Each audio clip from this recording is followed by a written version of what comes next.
A supreme example of this agency of the big other as the agency of appearance is the prattling busybody in David Lean's masterpiece, The Breve Incontro. At the very beginning of the film, the two lovers, Celia Johnson and Trevor Howard, arranged for their last meeting in a cafeteria of a small train station. Laura, what a lovely surprise. Oh, darling. My dear, I've been shopping till I'm dropping. My feet are nearly off, my throat's parched. I thought of having tea at Spindle's, but I was terrified of losing the train. Oh, dear. Oh, this is Dr. Harvey.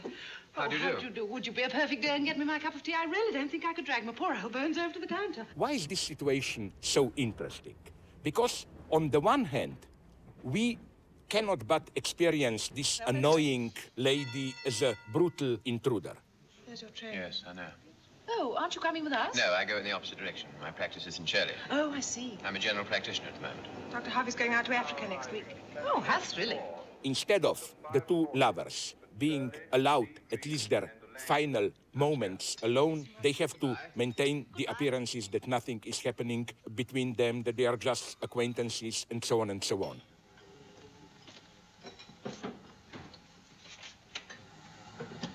He'll have to run or he'll miss it. He's got to get right over to the other platform. This precisely is the function of the big other. We need for our stability a figure of big other for whom we maintain appearances. And I arrived at the station with exactly half a minute to spare. My dear, I flew. But are things really as simple as that?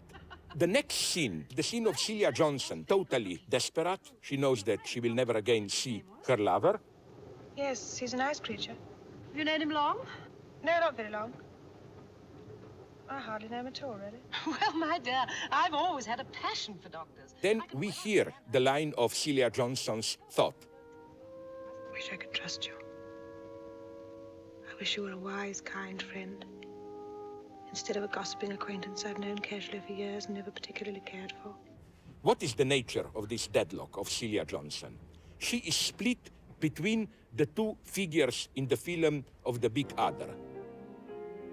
On the one hand, it's her husband, the ideal listener, but it's out of question to confess to him.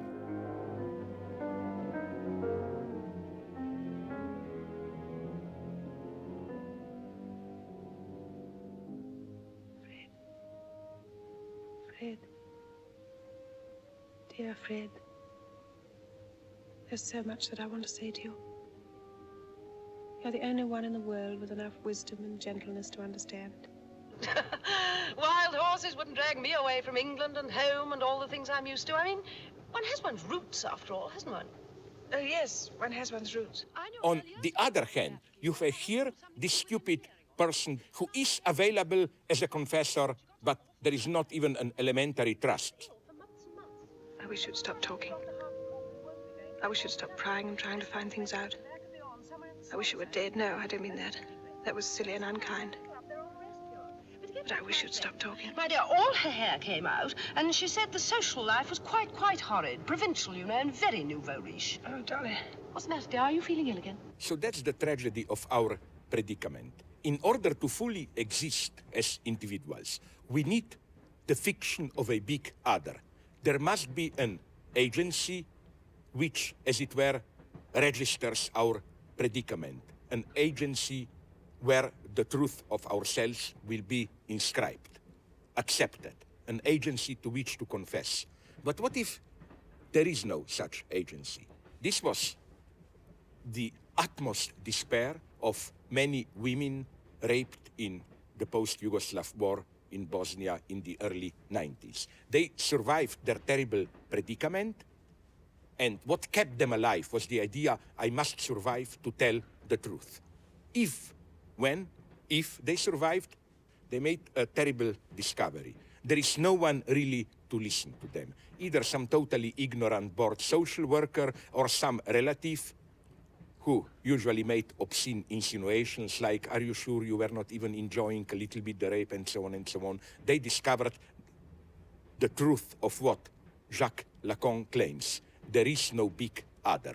There may be a virtual big other to whom you cannot confess, there may be a real other, but it's never the virtual one. We are alone.